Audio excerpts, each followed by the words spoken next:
Bismillahirrahmanirrahim. Assalamualaikum warahmatullahi wabarakatuh. Innal hamdalillah nahmaduhu wa nasta'inuhu wa nastaghfiruh wa na'udzu billahi min shururi anfusina wa min sayyiati a'malina. Man yahdihillahu fala mudilla lahu wa man yudlil fala hadiya lahu. Asyhadu an la ilaha illallah wahdahu la syarika lahu wa asyhadu anna Muhammadan 'abduhu wa rasuluhu alladzi la nabiyya ba'dahu. Amma ba'd. Puji dan syukur marilah kita panjatkan kehadirat Allah Subhanahu wa taala atas nikmat yang sudah dianugerahkan kepada kita, di mana kita diberikan oleh Allah Subhanahu wa taala nikmat yang senantiasa terbarukan. Dari mulai waktu yang kita dapatkan itu senantiasa nikmat yang baru, berbeda dengan waktu yang hari kemarin. Nafas udara yang kita hirup pagi hari ini adalah nikmat yang baru, udara yang berbeda dengan yang kita hirup kemarin. Maka nikmat Allah setiap harinya hakikatnya senantiasa terbarukan. Oleh karenanya kita bersyukur kepada Allah Subhanahu wa taala atas segala limpahan nikmat dan juga karunia yang sudah Allah Subhanahu wa taala anugerahkan kepada kita. Dan tentunya kita berharap mudah-mudahan kita diperkenankan oleh Allah, dibimbing oleh Allah untuk bisa menjadi pribadi-pribadi yang pandai dalam mensyukuri segala nikmat yang sudah Allah Subhanahu wa taala anugerahkan kepada kita. Salawat serta salam semoga senantiasa tercurah kepada suri tauladan kita Nabi Muhammad sallallahu alaihi wasallam, kepada keluarganya, sahabatnya, dan juga orang-orang yang setia menapaki sunnah beliau sampai hari kiamat nanti. Bapak-bapak jamaah sekalian yang sama-sama mengharap ridha Allah Subhanahu wa taala, kajian kita di pagi hari ini adalah kajian tentang surah Asy-Syu'ara. Maka sebelum masuk ke pembahasan, saya ingin mengajak dulu Pak, kita coba berkenalan dengan bagaimana proses kodifikasi Al-Quran, bagaimana proses pembukuan Al-Quran. Ini panjang ceritanya. Nah, di antara pembahasan tentang kodifikasi Al-Quran itu adalah ada pembahasan terkait dengan penetapan nama surat, Pak. Para ulama ketika membahas bagaimana proses ditetapkannya nama surat dari mulai Al-Baqarah sampai An-Nas, yang dalam Al-Quran terdapat 114 surat itu, bagaimana proses penetapannya. Nah, dalam masalah ini para ulama terbagi menjadi 3 kelompok. Kelompok yang pertama mengatakan bahwasanya penetapan nama-nama surat ini bersifat tauqifi. Tauqif pakai qaf. Ya. Apa maksud dari tauqifi? Tauqifi maksudnya adalah bersumber dari Rasul Shallallahu Alaihi Wasallam dan bersifat paten. Jadi tidak bisa dirubah. Ya, sumbernya itu ditetapkan oleh Allah Subhanahu wa taala melalui Rasul sallallahu alaihi wasallam. Ini pendapat yang pertama. Jadi menurut pendapat pertama, nama-nama surat dari mulai Al-Fatihah, Al-Baqarah, Ali Imran, An-Nisa, Al-Maidah terus sampai An-Nas, nama-nama tersebut ditetapkan oleh Rasul sallallahu alaihi wasallam. Rasul yang ngasih nama satu persatu. Kelompok ini, kelompok pertama yang mengatakan bahwa penetapan nama bersifat tauqifi ini memiliki beberapa landasan dalil. Salah satunya misalkan adalah hadis di mana Rasul Shallallahu Alaihi Wasallam bersabda, "Iqra'u az-Zahrawain." Bacalah az-Zahrawain. Apa itu az-Zahrawain? Kata Nabi SAW menjelaskan, yaitu surah Al-Baqarah dan juga surah Ali Imran. Itu Rasul langsung menyebutkan ada nama, ya ada surat yang namanya Al-Baqarah dan juga Ali Imran. Yang dua surat ini punya julukan namanya az-Zahrawain, atau dalam riwayat lain adalah Al-Ghamamatain. Apa maksudnya? Jadi kata Nabi SAW, kalau kita baca, Pak, dan baca zaman dulu artinya hafal. Kalau kita hafal surat Al-Baqarah, kita hafal juga surat Ali Imran, maka surat Al-Baqarah dan surat Ali Imran ini kelak di akhirat akan menjadi ghamamatain, ya, semacam awan naungan yang akan menaungi para penghafalnya kelak di hari akhirat nanti. Nah, ada juga namanya itu adalah az-Zahrawain, burung, dua burung. Yaitu apa? Dalam hadis dijelaskan adalah nanti surat Al-Baqarah dan juga surat Ali Imran oleh Allah Subhanahu wa taala dijadikan pahalanya itu seakan-akan dia burung yang akan melindungi orang-orang yang menghafalnya kelak di akhirat. Itu keutamaan surat Al-Baqarah dan juga surat Ali Imran untuk dihafal, karena akan menjadi pelindung nanti di akhirat bagi para penghafalnya. Nah, pembahasan kita bukan faidahnya, tapi pembahasan kita Nabi Shallallahu Alaihi Wasallam menyebutkan nama bahwa az-Zahrawain, yaitu surat Al-Baqarah dan juga surat Ali Imran. Dalam hadis yang lain, bukan hanya ini, Nabi SAW juga menyebutkan nama surat, seperti dalam dialog Nabi SAW dengan Umar bin Khattab. Ketika Umar bin Khattab bertanya kepada Nabi tentang makna al-kalalah. Kalalah itu orang meninggal dunia, ya, tidak punya keturunan dan juga tidak punya orang tua, ya, dia belum menikah, jadi sehingga tidak punya keturunan, tidak punya pasangan, dan orang tuanya sudah tidak ada. Itu disebut dalam istilah faraid itu adalah al-kalalah. Ya. Nah, Utsman atau Umar bin Khattab kemudian bertanya kepada Nabi tentang kalalah ini. Kata Nabi SAW, "Wahai Umar, tidak cukupkah bagi kamu ayat as-saif yang ada di akhir surat An-Nisa?" Itu Rasul menyebutkan langsung surat An-Nisa. Di akhir surat An-Nisa itu disebutkan yas'alunaka, ya, anil kalalah, tentang kalalah. Kalalah itu tadi, maka warisannya itu adalah diberikan kepada saudara dan saudarinya. Nah, kembali kepada apa yang menjadi pembahasan kita. Nabi menyebutkan surat An-Nisa, jadi disebutkan namanya dari Nabi. Dalam hadis yang lain juga disebutkan, kata Nabi SAW, segala sesuatu itu memiliki hati, dan hatinya Al-Quran adalah surat Yasin. Ya, Rasul menyebutkan nama surat Yasin.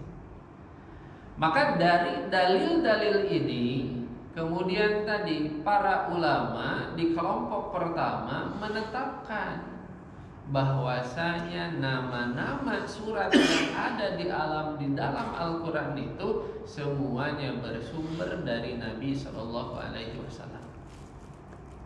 Di kelompok yang pertama. Kelompok yang kedua, ini berpendapat bahwa penetapan nama-nama surat itu adalah hasil ijtihad, hasil dari olah pikir dari para ulama dengan menggunakan metode-metode tertentu yang sudah terstruktur. Jadi ada metodenya.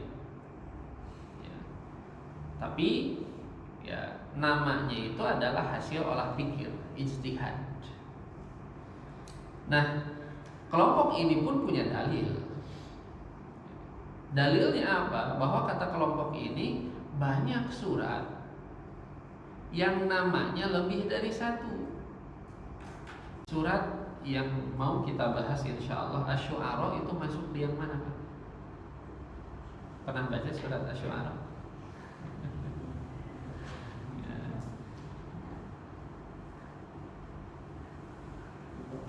Asy-Syu'ara berapa ayat, Pak? 227.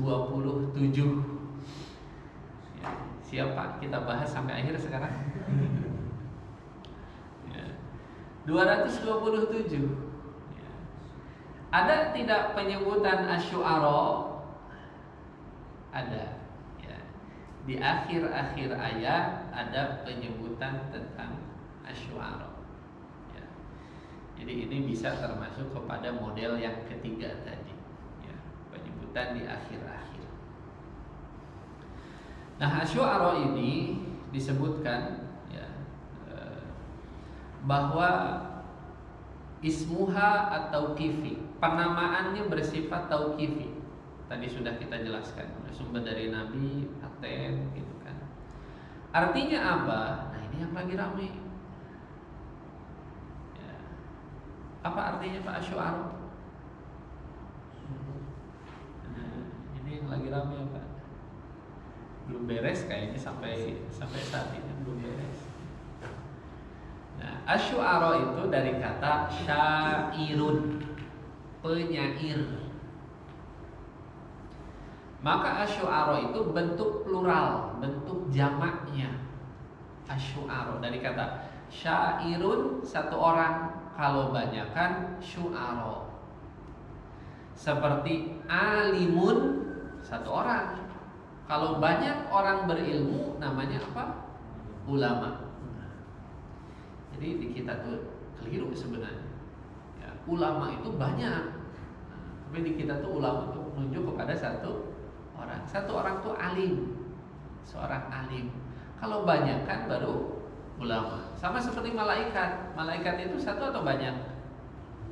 Kata malaikat itu adalah kata plural, banyak. Kalau satunya malak, malaikat banyak. Tapi kita kan disebutkan rukun iman, iman kepada malaikat Allah. Padahal malaikat itu sudah jamak, diulang lagi. Ya. Jadi Asy-Syu'ara itu bentuk jamak dari kata syair yang artinya adalah para penyair. Nah, washtaharat tasmiyatu hadhihi surah bi surati Syu'ara, dan penamaan surat ini sudah masyhur dengan nama Asy-Syu'ara. Wa qad ja'at tasmiyatu hadhihi Waqad ja'at hadhihi tasmiyah fi kalami ba'di sahabah ridwanullahi ta'ala alaihim. Bahwasanya penamaan ini sudah lumrah digunakan oleh para sahabat. Seperti misalkan Abdullah bin Zubair menyebut unzilat suratul Syu'ara di Makkah. Surat Asy-Syu'ara turun di Mekah. Jadi sudah banyak disebutkan di kalangan para sahabat. Ya. Wajhu tasmiyah, kenapa disebut Asy-Syu'ara? Sumiyat bi surati Syu'ara li'annaha tafarradat min baini suwaril Qur'an bi dzikri kalimati Syu'ara fi akhir surah. Surat ini diberi nama Asy-Syu'ara karena surat ini merupakan satu-satunya surat dari keseluruhan surat yang ada di dalam Al-Quran yang menyebutkan kata Asy-Syu'ara. Ya, di ayat yang lain ada, tapi bentuknya singular, satu mufrad, syair, syair, syair. Hanya di surat inilah disebut kata Asy-Syu'ara, makanya kemudian namanya disebut sebagai surat Asy-Syu'ara. Jangan terbalik dengan surat Asy-Syura, nanti ada lagi. Ada surat Asy-Syura, artinya musyawarah. Ini namanya adalah Asy-Syu'ara. Ya. Nah, nama surat ini ternyata punya nama lain, Pak. Nama lainnya adalah surat Tosin Mim. Kenapa surat Tosin Mim? Nah, awalnya Pak, awal surat tersebut diawali dengan kata Tosin Mim. Ada juga yang menyebutnya digabung, Tosin Mim Asy-Syu'ara. Jadi ada Tosin Mim, ada Tosin Mim Asy-Syu'ara. Seperti surat As-Sajdah. Ada yang menyebutkan As-Sajdah, ada yang menyebutkan Hamim As-Sajdah. Kenapa Hamim As-Sajdah? Karena diawali dengan Hamim. Ya, seperti itu. Nah, ada disebutkan ya, bahwasanya barang siapa yang membaca surat Asy-Syu'ara, maka dia akan mendapatkan 10 kali kebaikan, ya. Kemudian diadani man saddaqa binuh wa kadzdzaba bihi wa hud wa syu'aib wa shalih wa ibrahim, ya. Itu nanti dikali 10, ya.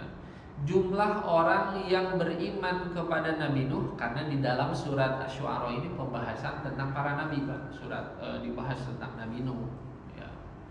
Maka disebutkan pahala membaca surat Asy-Syu'ara ini adalah 10 kali lipat dari jumlah orang yang beriman kepada Nabi Nuh, yang kufur kepada Nabi Nuh, yang beriman kepada Nabi Hud, yang kufur kepada Nabi Hud, Nabi Syu'aib, Nabi Shalih, Nabi Ibrahim, ya. Dan sejumlah orang yang kufur terhadap Nabi Isa, dan sejumlah orang yang beriman kepada Nabi Muhammad SAW. Maka jumlah tadi dikali 10. Itu pahala orang yang membaca surat Asy-Syu'ara. Hanya saja hadis ini statusnya palsu. Jadi kalau menemukan karena sekarang banyak sekali informasi ternyata begitu dicek palsu, ya. Maka ini pun adalah palsu. Nah, karena ini panjang Pak, ada 227, maka kita akan fokuskan di apa yang menjadi sebab penanyaan atau penamaan surat ini, ya.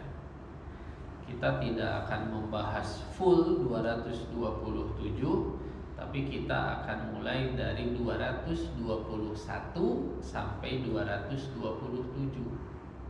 Karena di bagian inilah penyebutan Asy-Syu'ara.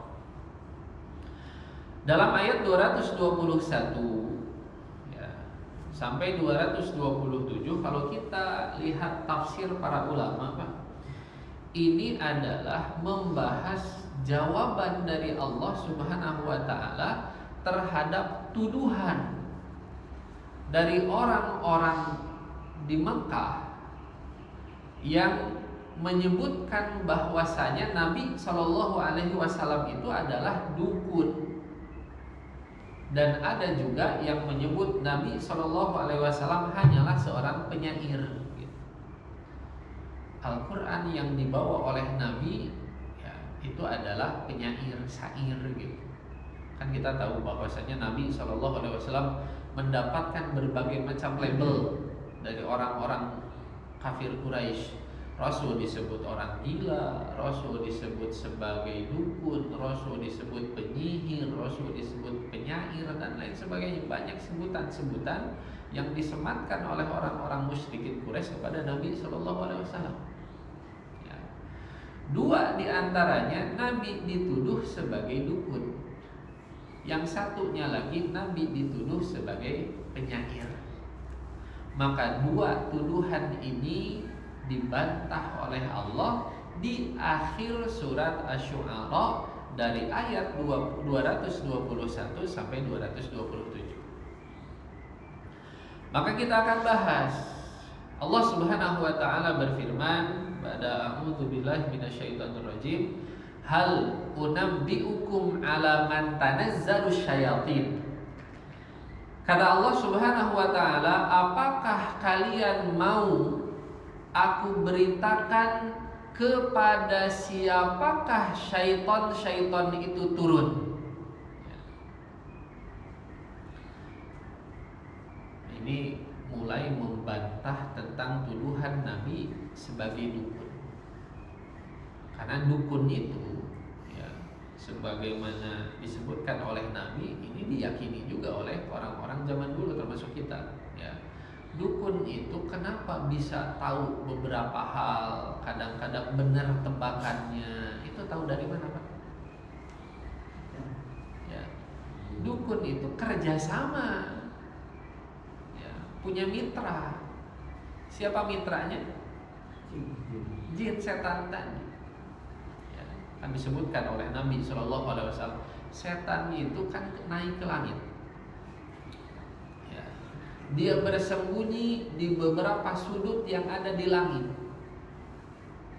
Apa yang dia lakukan? Dia berupaya mencuri informasi dari apa yang menjadi pembicaraan para malaikat.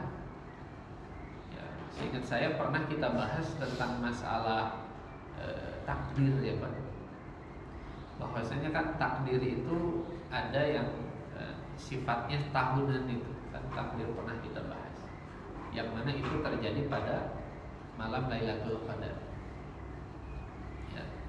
Ini kan prosesnya ada takdir utama yang itu ada di Lauhul Mahfuz.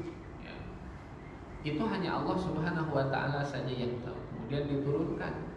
Ya. Ada yang nanti namanya ada takdir tahunan. Ya, malaikat kemudian mendapatkan tugas masing-masing selama 1 tahun apa saja ya. Maka kan terjadi ada diskusi antara para malaikat, kamu tugasnya apa ya. Itu ngobrol ya. Sebagaimana dalam ya misalkan salah satu kisah bagaimana takdir itu berjalan ya, seorang sahabat Nabi Abu Hurairah kalau tidak salah mendengar di balik awan itu ada suara, wahai pergilah kamu ke kebunnya Bapak Fulan. Abu Hurairah lihatin kok ada suara dari langit, pergilah kamu ke rumahnya Bapak Fulan, ke kebunnya Bapak Fulan. Dilihatin, ternyata memang ada awan yang bergerak maju, diikuti ya, kemudian hujan di satu kebun. Dicarilah pemilik kebun tersebut, itu ketahuan ternyata namanya sama dengan yang disebutkan dari balik awan. Jadi ada proses-proses itu. Maka kemudian jin-jin ini, setan-setan ini kemudian mencuri informasi. Tugas kamu apa misalnya? Oh, apa saja yang terjadi? Oh, saya tugasnya ada ini. Ya, misalkan nanti akan bencana dan lain sebagainya. Ini meletus dan lain sebagainya. Jin dengar. Maka jin buru-buru kabur. Karena kalau ketahuan kan langsung ditembak. Ditembaknya pakai apa?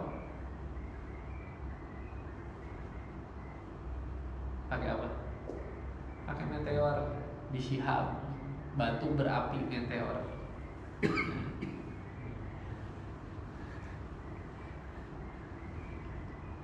Maka begitu dia lolos ya, kemudian dia datang ke dukunnya, ngasih tahu ya. Informasinya satu kata Nabi SAW, tapi dibungkus dengan puluhan atau ratusan dusta gitu. Makanya dukun itu ya mungkin kadang-kadang betul, bisa aja betul satu ya. Tapi begitu betul kan langsung di blow up. Seperti misalkan media-media zaman sekarang, ada orang yang meramal ternyata tepat ya, langsung oh berarti ini manjur dan lain sebagainya. Tapi ramalan-ramalan lainnya kan nggak benar ya. Karena memang dukun seperti itu. Maka Allah Subhanahu wa taala menyebutkan sebenarnya kepada siapa setan-setan ini turun. Maka di ayat 222 Allah Subhanahu wa taala kemudian menyebutkan tanazzalu ala kulli afakin athim. Setan-setan ini turun kepada tiap-tiap pendusta yang banyak melakukan dosa. Ya. Afak dari kata ifkun, para pendusta. Tadi dukun-dukun itu dusta, banyak bohongnya. Nyuruh orang gini biar bisa itu dan lain sebagainya. Bikin-bikin ramalan-ramalan dan lain sebagainya gitu kan. Pernah ya Pak? Zaman beberapa tahun yang lalu ke belakang gitu.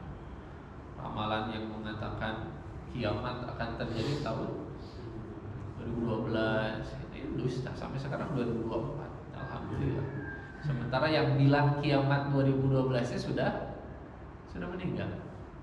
Ya, seperti itu. Jadi afakin para pendusta yang dukun. Ya. Dukun itu dusta, informasinya dusta, atim dan banyak melakukan dosa.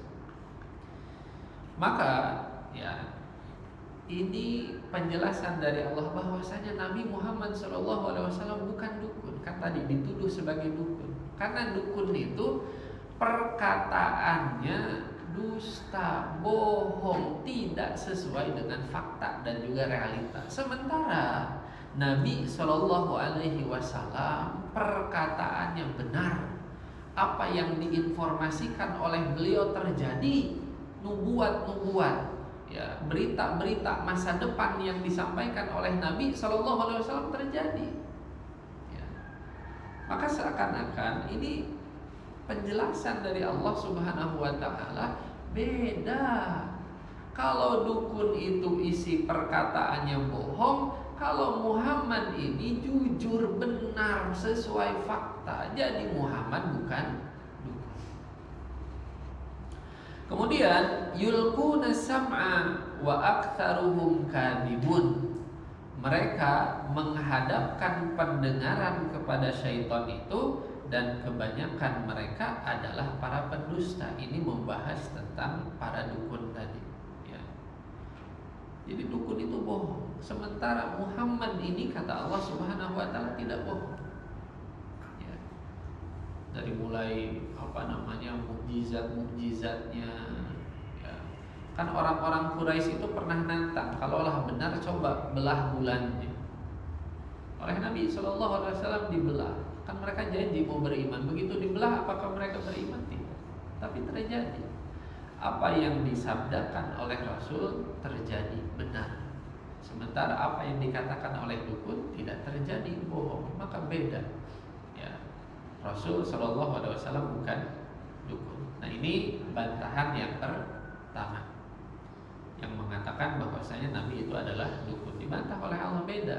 Dukun itu bohong perkataannya, Nabi Muhammad perkataannya jujur. Kemudian tuduhan yang kedua, ya, tuduhan yang kedua tadi bahwasanya Nabi SAW dianggap sebagai penyair, ya, bahwa apa yang disampaikan oleh Rasul kepada umat, kepada masyarakat itu adalah syair semata. Memang bagus kata mereka. Mereka tuh terinspirasi. Ya. Orang-orang yang menolak dakwah Nabi SAW pun mereka mengakui bahwa apa yang dibacakan oleh Nabi Muhammad itu indah, bagus dan benar. Sampai-sampai kan banyak kisah orang-orang musyrikin Quraisy itu malam-malam datang ke rumah Nabi hanya untuk mendengarkan bacaan Nabi SAW ketika sholat malam. Ya. Mereka berkumpul, ya, datang ke rumah Nabi, ada yang di sudut sana, sudut sana, sudut sana. Gitu. Termasuk adalah Abu Jahal. Abu Jahal pun mengakui. Ya. Tapi mereka kemudian mencoba. Paling juga memang bagus, ya. Tapi apa yang dibawa Muhammad tidak lain hanyalah syair saja, gitu. Karena ini syair berarti Muhammad itu penyair, bukan wahyu dari Allah. Kalau wahyu dari Allah berarti memang Nabi Muhammad itu adalah Nabi dan Rasul, ya. Maka untuk tuduhan ini Allah Subhanahu wa taala kemudian membantahnya. Kata Allah Subhanahu wa taala, wasyu'ara, adapun para penyair itu yattabi'uhumul ghawun. Ya. Yang menjadi pengikutnya adalah orang-orang yang sesat. Sementara para pengikut Nabi Muhammad SAW bukan orang yang sesat. Dari sini dimulai. Ya. Pertama, kata Allah, lihat coba, ya, para penyair ini yang ngefans sama penyair, ya, itu adalah orang-orang yang sesat. Sementara yang menjadi pengikut Nabi Muhammad SAW bukan orang-orang yang sesat, kata Allah Subhanahu wa taala. Berarti Nabi bukan penyair. Kemudian Allah Subhanahu wa taala melanjutkan, alam taro annahum fi kulli wadin yahimun. Ya. Tidakkah kamu memperhatikan bahwasanya mereka mengembara di tiap lembah? Para penyair ini kan nyari inspirasi, datang ke setiap tempat nyari inspirasi dan lain sebagainya, gitu kan. Ya.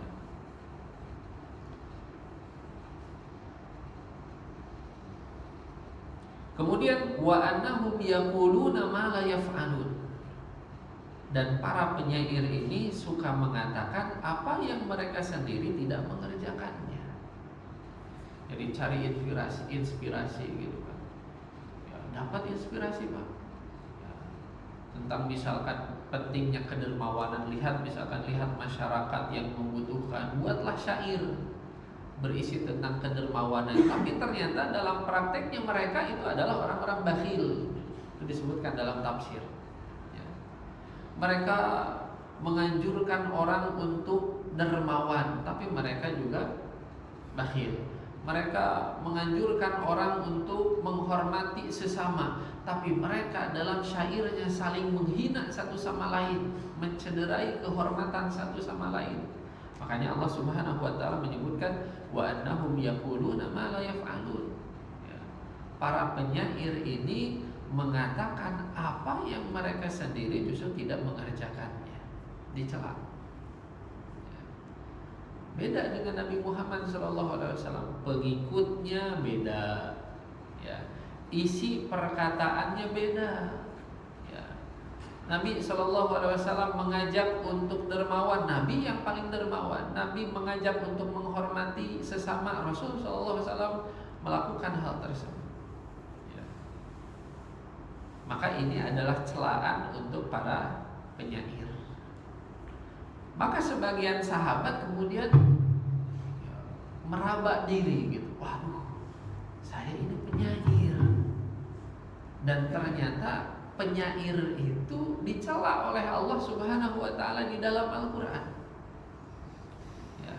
Maka Allah turunkan ayat terakhirnya bahwasanya illal ladzina amanu. Tidak semua penyair itu tercela. Ya.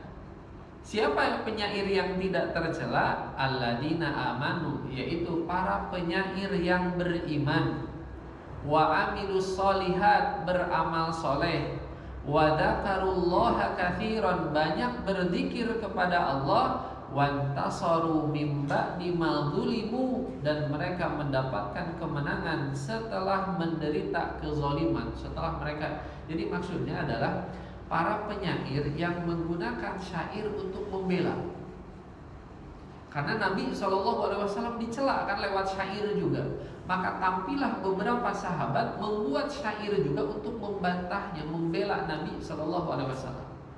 Ini tadi wantasaru mim ba'di. Contoh yang pernah kita bahas Pak, surat Al-Fatihah namanya apa saja, masih ingat? Ya. Surat Al-Fatihah itu yang kita kenal. Tapi nama yang lain kan ada. Ada surat As-Sab'ul Mathani, disebut juga sebagai Ummul Quran atau Ummul Kitab. Tapi disebut juga ada Ar-Ruqiyah, Asy-Syafiyah, Al-Kafiyah, gitu kan. Nah, nama-nama ini bukan dari Nabi SAW. Yang tadi, yang Asy-Syafiyah, Al-Kafiyah, Ar-Ruqiyah, itu bukan dari Nabi SAW. tapi itu tersebar di berbagai macam referensi tentang nama surat atau pembahasan tentang surat Al-Fatihah. Maka kelompok kedua kemudian mengatakan berarti penetapannya itu berdasarkan ijtihad hasil dari olah pikir. Hal ini dikuatkan juga dari beberapa kasus, ya, seperti misalkan dalam dialog antara Ibnu Abbas dengan muridnya. Ketika muridnya bertanya kepada Ibnu Abbas tentang surat Al-Hasyr, maka kata Ibnu Abbas, surat Al-Hasyr itu adalah surat Bani Nadir. Jadi Ibnu Abbas menyebut surat Al-Hasyr sebagai surat Bani Nadir. Ya, berarti hasil ijtihadnya Ibnu Abbas. Ulama-ulama yang lain pun demikian. Imam As-Sakhawi menyebut nama surat Toha dengan nama surat Al-Kalim. Imam Abul Qasim Al-Ghazali menamai surat Toha itu dengan surat Musa. Surat Shad disebut sebagai surat Dawud, ya.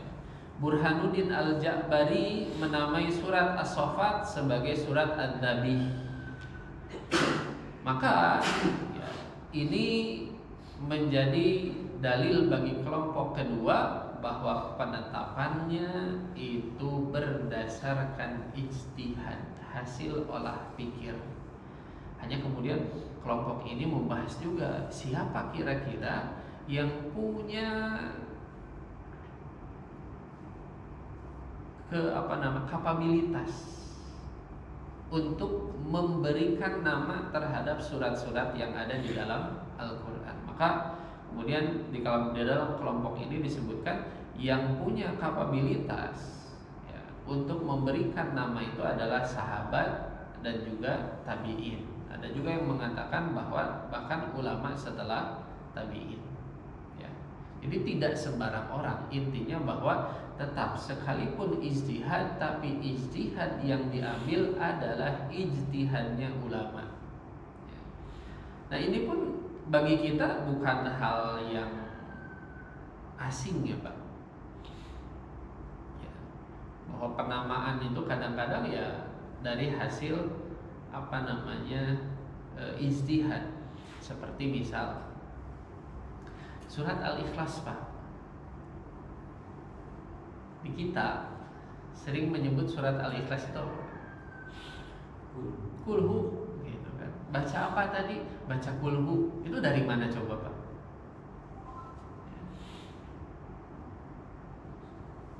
Kan kalau kita lihat mushaf Al-Quran, coba dari berbagai mushaf ada tidak yang menamai itu sebagai kulhu? Kan tidak, ya.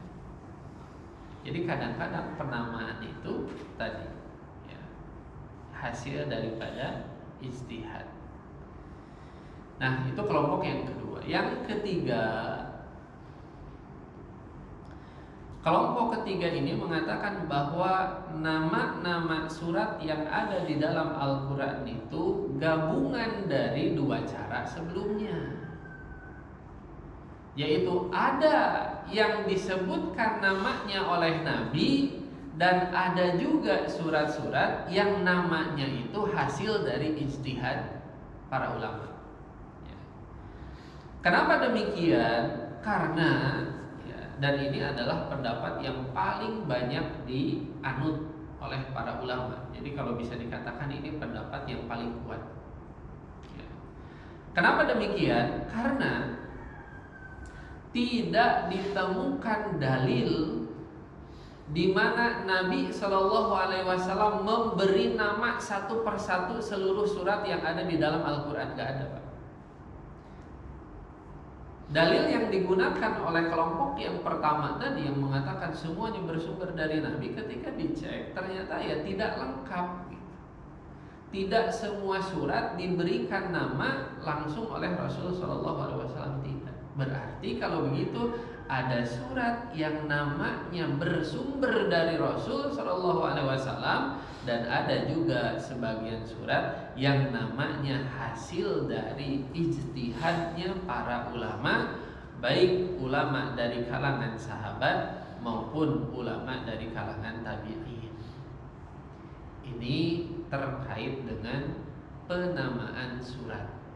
Jadi tidak sembarangan. Ya.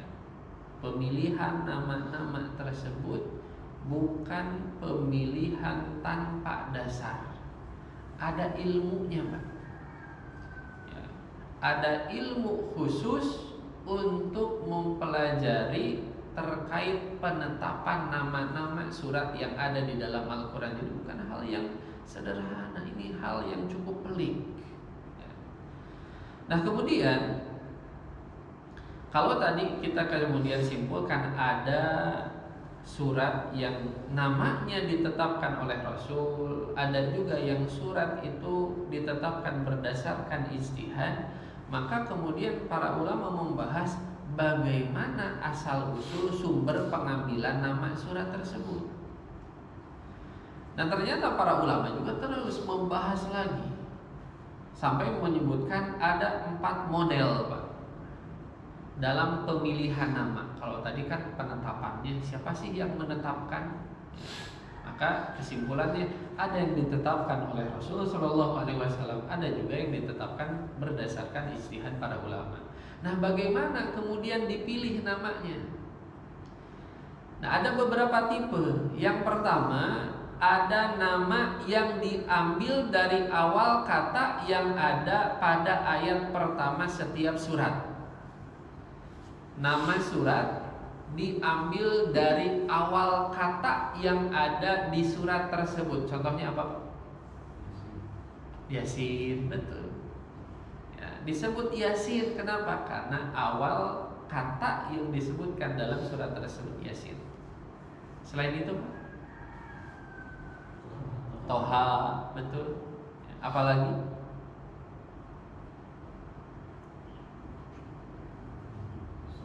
Sod, betul. Ya. Nun. Kalau nun surat apa namanya? Al-Qalam. Nah, nanti itu jenis kedua. Ya. Jadi ada Toha, ya, ada Yasin, ada Sof, banyak.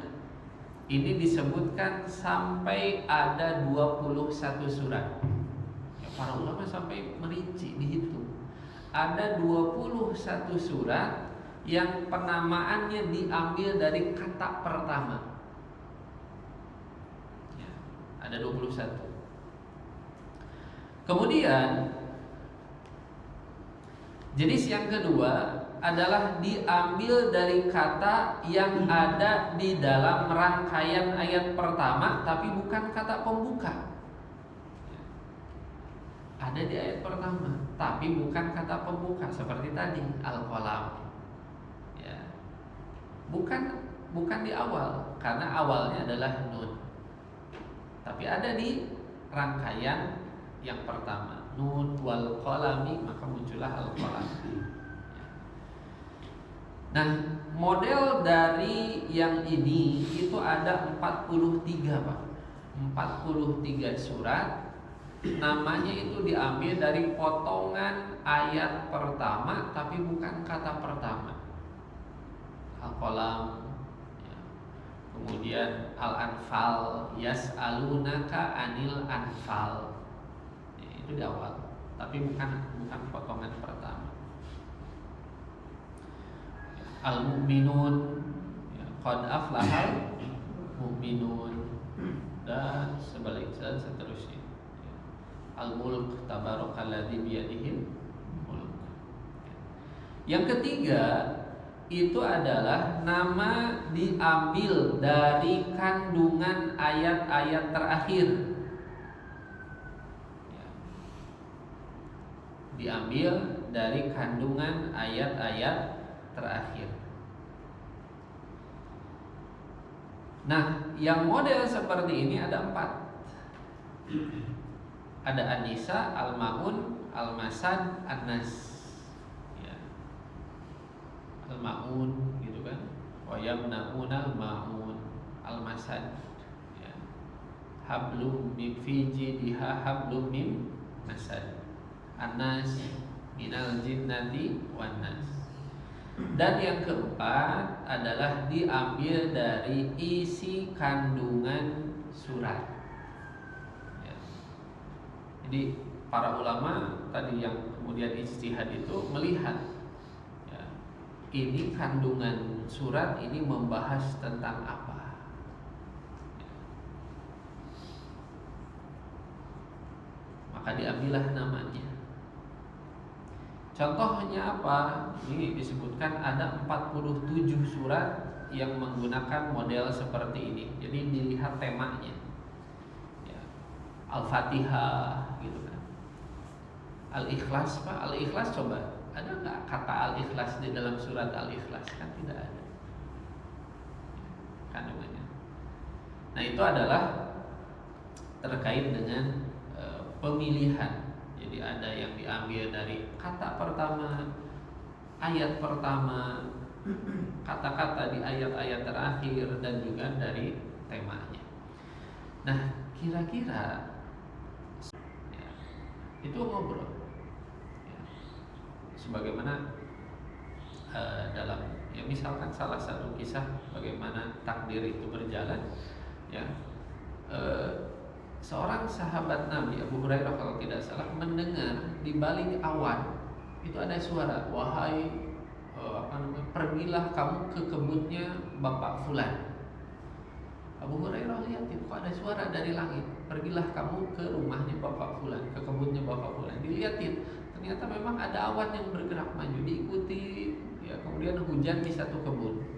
Dicarilah pemilik kebun tersebut, ketahuan ternyata namanya sama dengan yang disebutkan dari balik awan. Jadi ada proses-proses itu. Maka kemudian jin-jin ini, setan-setan ini kemudian mencuri informasi.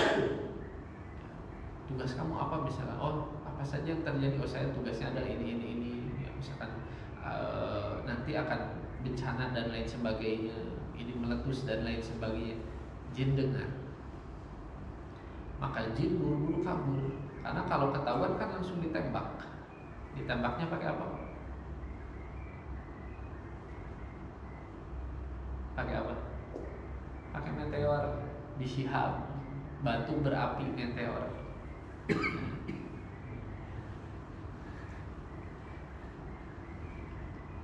Maka begitu dia lolos, ya, kemudian dia datang ke dukunnya, ngasih tahu.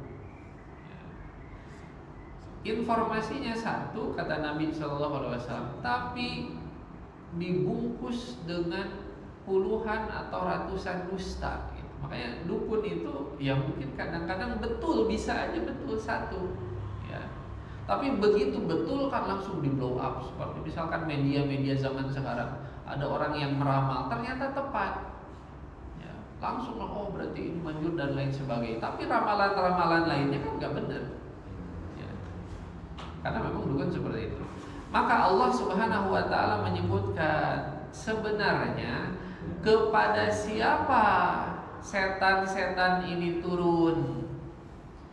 Maka di ayat 222 Allah Subhanahu wa taala kemudian menyebutkan tanazzalu ala kulli afakin athim. Setan-setan ini turun kepada tiap-tiap pendusta yang banyak melakukan dosa.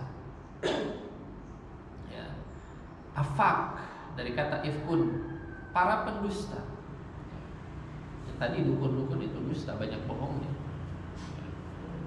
Nyuruh orang gini biar bisa itu dan lain sebagainya. Bikin-bikin ramalan-ramalan dan lain sebagainya gitu kan. Pernah ya Pak? Zaman beberapa tahun yang lalu ke belakang gitu. Ramalan yang mengatakan kiamat akan terjadi tahun 2012, itu dusta sampai sekarang 2024. Alhamdulillah. Sementara yang bilang kiamat 2012-nya sudah meninggal. Ya, seperti itu. Jadi afakin para pendusta yang dukun. Ya. Dukun-dukun itu dusta, informasinya dusta, athim dan banyak melakukan dosa. Maka ya ini penjelasan dari Allah bahwasanya Nabi Muhammad SAW bukan dukun. Kan tadi dituduh sebagai dukun. Karena dukun itu perkataannya dusta, bohong, tidak sesuai dengan fakta dan juga realita. Sementara Nabi Shallallahu Alaihi Wasallam perkataannya benar, apa yang diinformasikan oleh beliau terjadi, nubuat-nubuat, ya, berita-berita masa depan yang disampaikan oleh Nabi Shallallahu Alaihi Wasallam terjadi. Ya. Maka seakan-akan ini penjelasan dari Allah Subhanahu Wa Taala beda. Kalau dukun itu isi perkataannya bohong, kalau Muhammad ini jujur, benar, sesuai fakta. Jadi Muhammad bukan dukun. Kemudian yulquna sam'a wa aktsaruhum kadhibun. Mereka menghadapkan pendengaran kepada syaitan itu, dan kebanyakan mereka adalah para pendusta. Ini membahas tentang para dukun tadi, ya. Jadi dukun itu bohong. Sementara Muhammad ini kata Allah Subhanahu Wa Taala tidak bohong. Ya. Dari mulai mukjizatnya. Ya. Kan orang-orang Quraisy itu pernah nantang, kalaulah benar coba belah bulannya. Oleh Nabi Shallallahu Alaihi Wasallam dibelah. Kan mereka janji mau beriman. Begitu dibelah, apakah mereka beriman? Tidak. Tapi terjadi. Apa yang disabdakan oleh Rasul terjadi, benar. Sementara apa yang dikatakan oleh dukun tidak terjadi, bohong. Maka beda. Ya. Rasul Shallallahu Alaihi Wasallam bukan dukun. Nah, ini bantahan yang pertama, yang mengatakan bahwasanya Nabi itu adalah dukun. Dibantah oleh Allah, beda. Dukun itu bohong perkataannya, Nabi Muhammad perkataannya jujur. Kemudian tuduhan yang kedua, ya, tuduhan yang kedua tadi bahwasanya Nabi Shallallahu Alaihi Wasallam dianggap sebagai penyair, ya, bahwa apa yang disampaikan oleh Rasul kepada umat, kepada masyarakat itu adalah syair semata. Memang bagus kata mereka. Mereka tuh terinspirasi. Ya. Orang-orang yang menolak dakwah Nabi Shallallahu Alaihi Wasallam pun mereka mengakui bahwa apa yang dibacakan oleh Nabi Muhammad itu indah, bagus dan benar. Sampai-sampai kan banyak kisah orang-orang musyrikin Quraisy itu malam-malam datang ke rumah Nabi hanya untuk mendengarkan bacaan Nabi Shallallahu Alaihi Wasallam ketika sholat malam. Ya. Mereka berkumpul, ya, datang ke rumah Nabi, ada yang di sudut sana, sudut sana, sudut sana, gitu. Termasuk adalah Abu Jahal. Abu Jahal pun mengakui. Ya. Tapi mereka kemudian mencoba. Paling juga memang bagus, ya. Tapi apa yang dibawa Muhammad tidak lain hanyalah syair saja, gitu. Karena ini syair berarti Muhammad itu penyair, bukan wahyu dari Allah. Kalau wahyu dari Allah berarti memang Nabi Muhammad itu adalah Nabi dan Rasul, ya. Maka untuk tuduhan ini Allah Subhanahu Wa Taala kemudian membantahnya. Kata Allah Subhanahu Wa Taala, wasyu'ara, adapun para penyair itu yattabi'uhumul ghawun, ya, yang menjadi pengikutnya adalah orang-orang yang sesat. Sementara para pengikut Nabi Muhammad SAW bukan orang yang sesat. Dari sini dimulai. Pertama, kata Allah, lihat coba, ya, para penyair ini yang ngefans sama penyair, ya, itu adalah orang-orang yang sesat. Sementara yang menjadi pengikut Nabi Muhammad SAW bukan orang-orang yang sesat, kata Allah Subhanahu Wa Taala. Berarti Nabi bukan penyair. Kemudian Allah Subhanahu Wa Taala melanjutkan, alam taro annahum fi kulli wadin yahimun, ya. Tidakkah kamu memperhatikan bahwasanya mereka mengembara di tiap lembah? Para penyair ini kan nyari inspirasi, datang ke setiap tempat nyari inspirasi dan lain sebagainya, gitu kan, ya.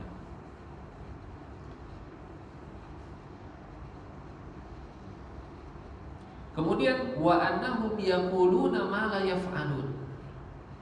Dan para penyair ini suka mengatakan apa yang mereka sendiri tidak mengerjakannya. Jadi cari inspirasi gitu kan. Ya, dapat inspirasi Pak. Ya, tentang misalkan pentingnya kedermawanan. Lihat masyarakat yang membutuhkan, buatlah syair berisi tentang kedermawanan. Tapi ternyata dalam prakteknya mereka itu adalah orang-orang bakhil. Itu disebutkan dalam tafsir. Mereka menganjurkan orang untuk dermawan, tapi mereka juga bakhil. Mereka menganjurkan orang untuk menghormati sesama, tapi mereka dalam syairnya saling menghina satu sama lain, mencederai kehormatan satu sama lain. Makanya Allah Subhanahu wa taala menyebutkan wa annahum yaquluna ma la yaf'alun. Para penyair ini mengatakan apa yang mereka sendiri justru tidak mengerjakannya, dicela. Beda dengan Nabi Muhammad SAW, pengikutnya beda, ya. Isi perkataannya beda. Ya. Nabi SAW mengajak untuk dermawan, Nabi yang paling dermawan. Nabi mengajak untuk menghormati sesama, Rasul SAW melakukan hal tersebut. Maka ini adalah celaan untuk para penyair. Maka sebagian sahabat kemudian meraba diri gitu. Waduh, saya ini penyair.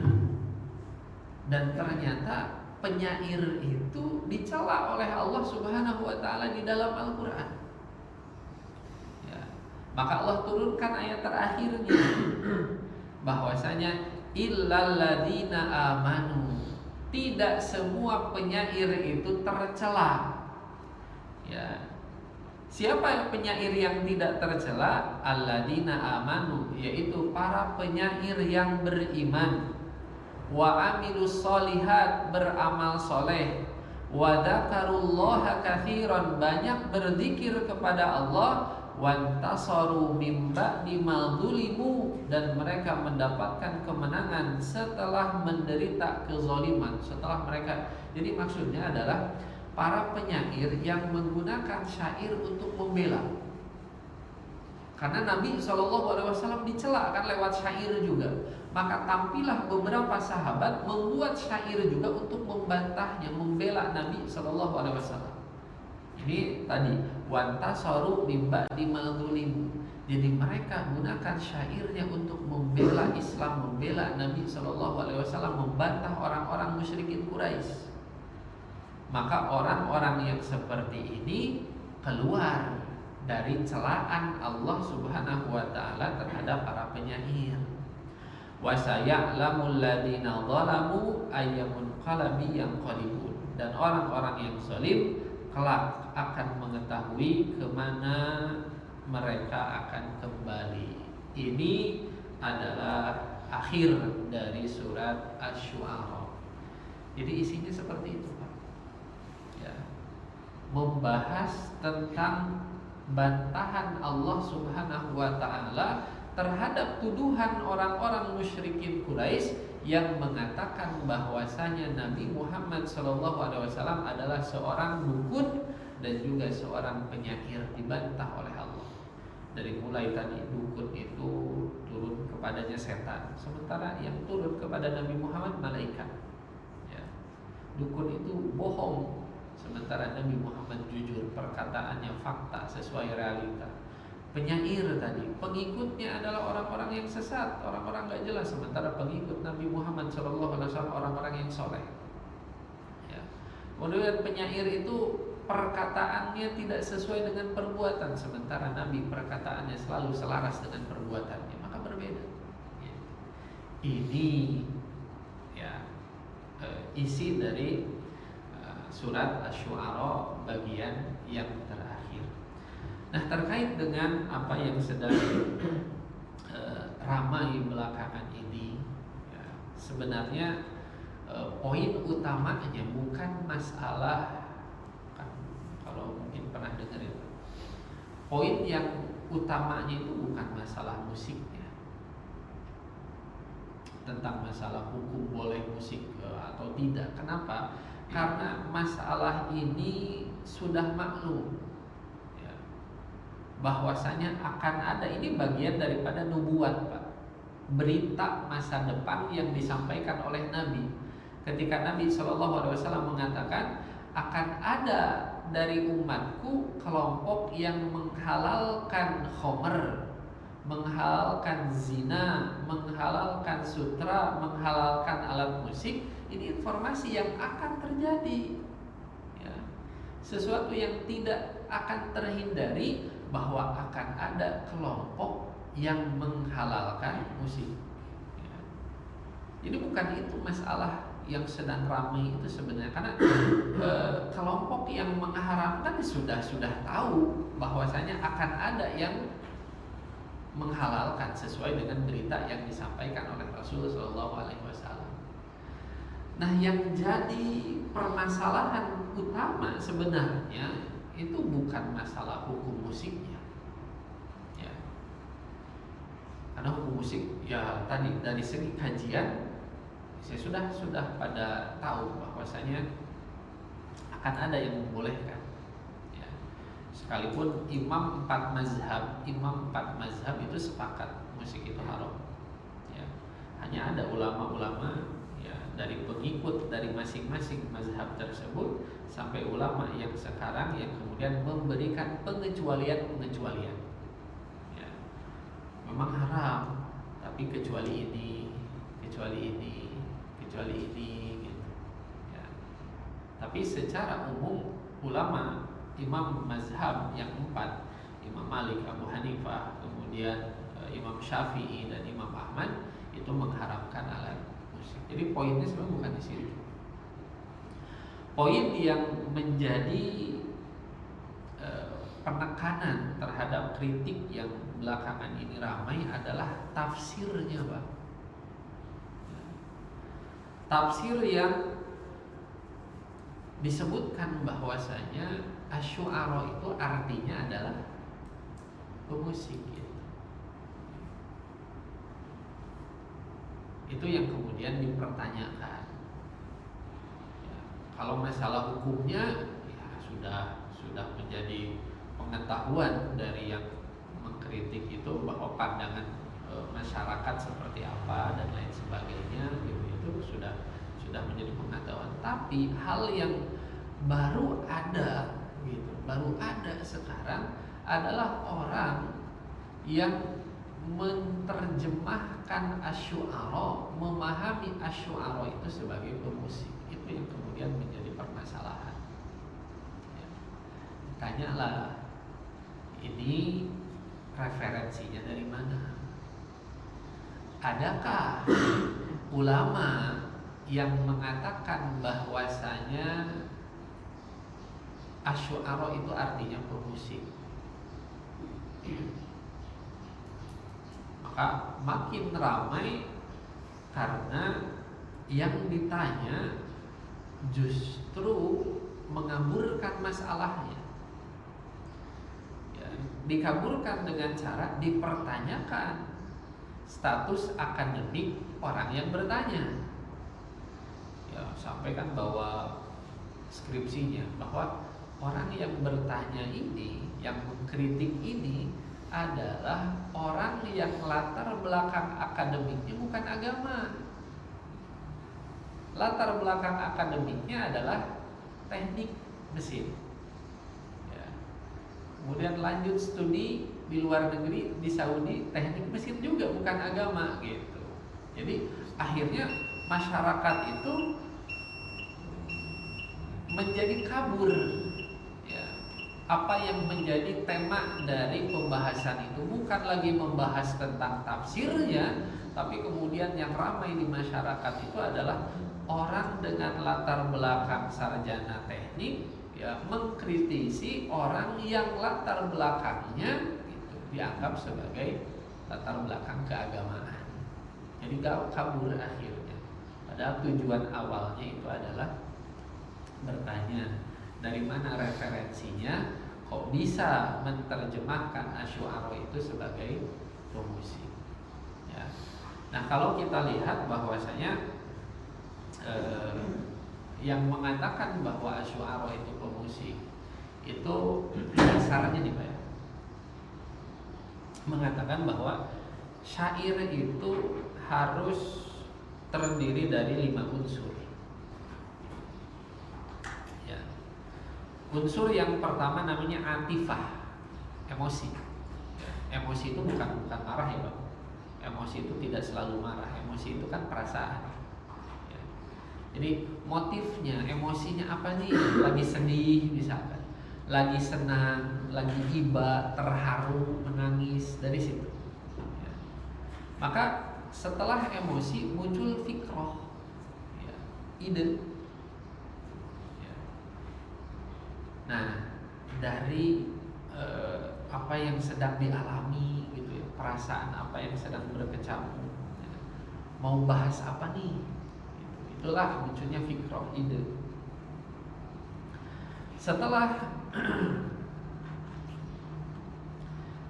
fikroh,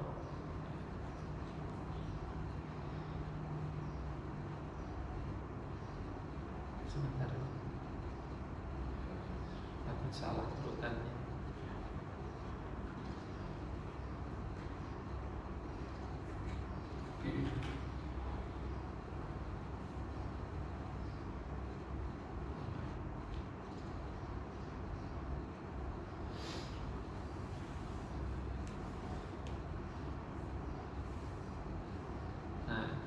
Jadi dimulai dari atifah, emosi, ya, apa yang sedang terjadi, apa yang sedang dialami. Kemudian fikroh, ya, dituangkan lewat ide, membahas apa nih, gitu kan. Kemudian khoyal, dibangun dengan imajinasi. Oke, ada iklan. Mohon maaf.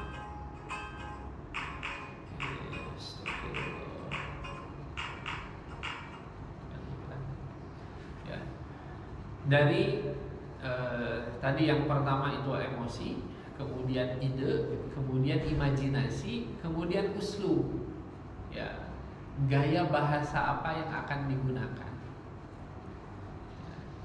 Nah,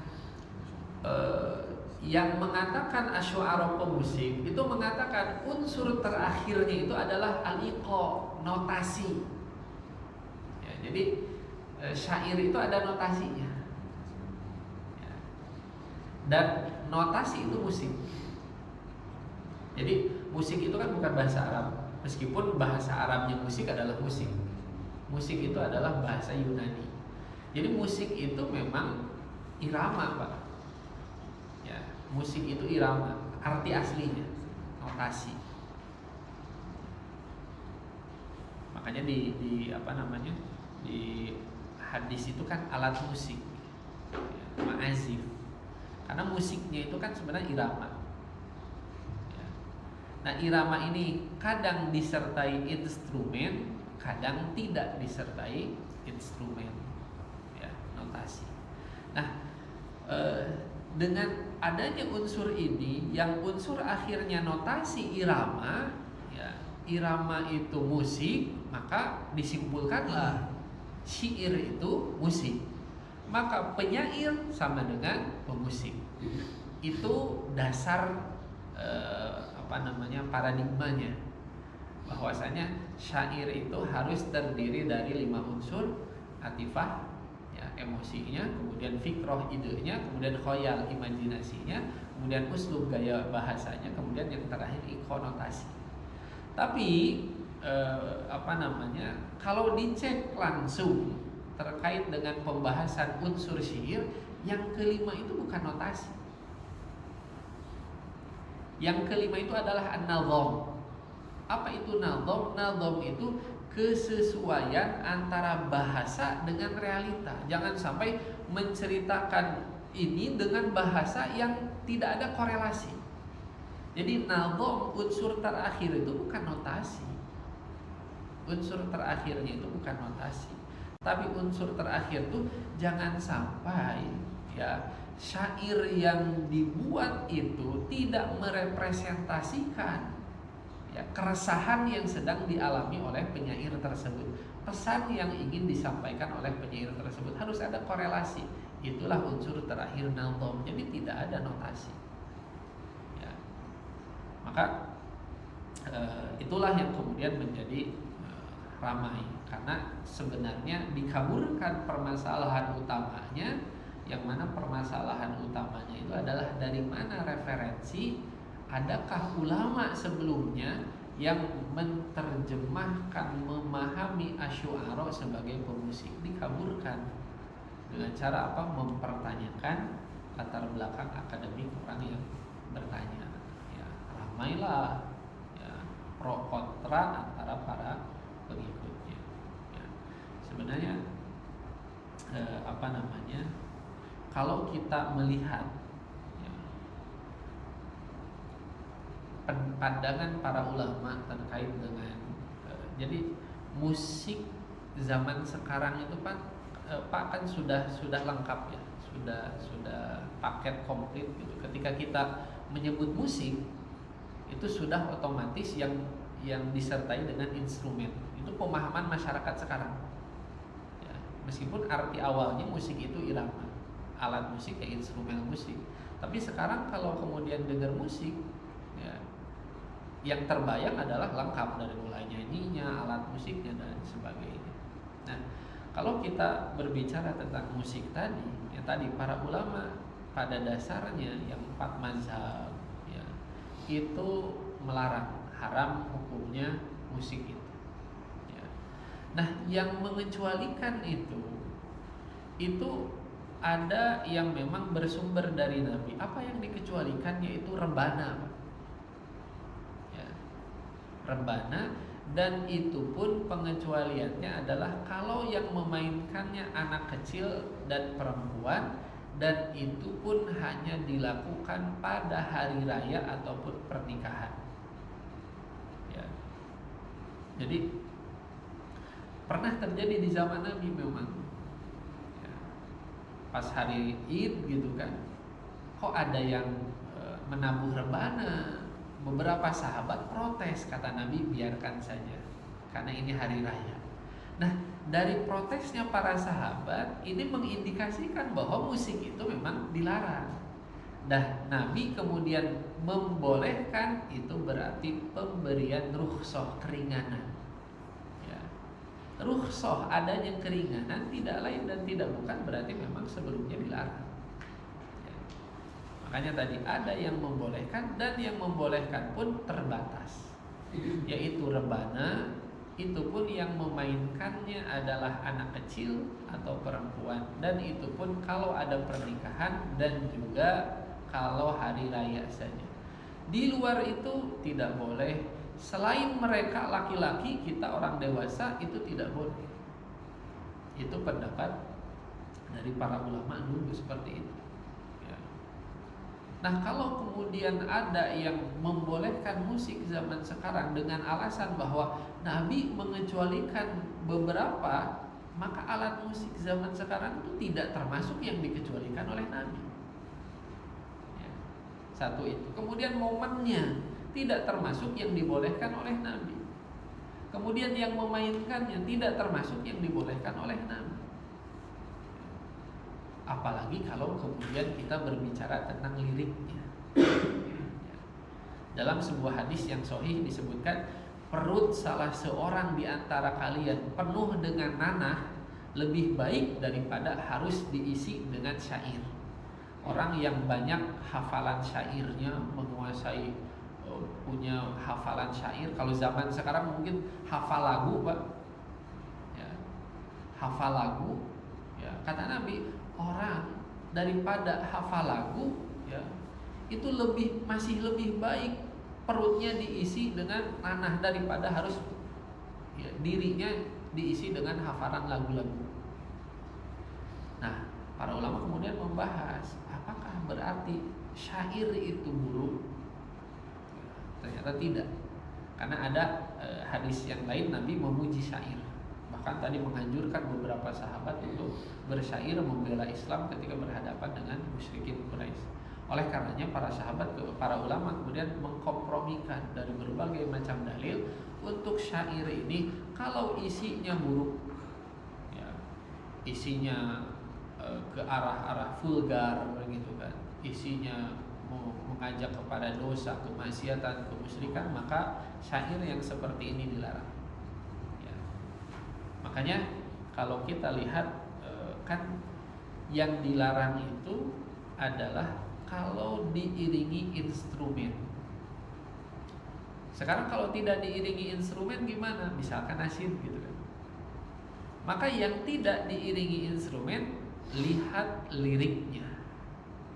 Kalau liriknya ada kemusyrikan, kan banyak pak lagu-lagu yang isinya musyrik. Ya, hidupku hanya untukmu misalkan. Ya, itu kan musyrik. Atau misalkan mengajak kepada kemaksiatan dan lain sebagainya, atau cinta-cintaan, itu gak boleh. Maka ulama yang membolehkan nasyid itu kalau tidak diiringi instrumen, kalau isinya adalah menggelorakan semangat untuk ibadah, untuk jihad, ya, itu boleh. Kalau kemudian nasyid isinya sekalipun tanpa instrumen, kalau isinya adalah kemusyrikan gitu ya, kemudian cinta-cintaan, maka dilarang. Tadi seperti tadi bahwa syair itu dibolehkan kalau isinya baik ya. Tapi kalau isinya buruk, maksiat, maka syair tidak diperbolehkan. Jadi beda ya antara musik dengan syair. Syair itu ibarat kepada puisi, Pak.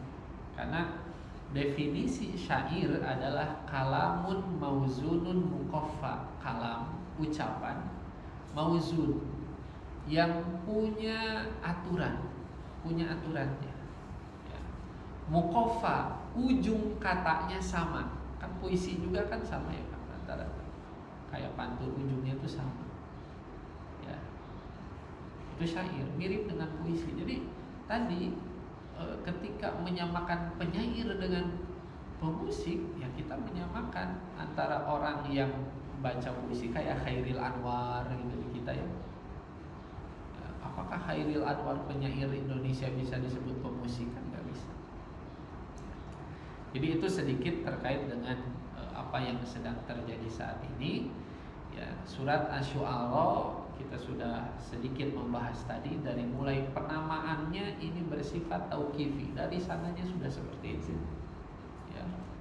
Kemudian penamaan pemilihan Asy-Syu'ara ini diambil dari bagian akhirnya, yang mana bagian akhirnya ini pembelaan dari Allah kepada Nabi Muhammad yang dituduh sebagai dukun dan dituduh sebagai penyair.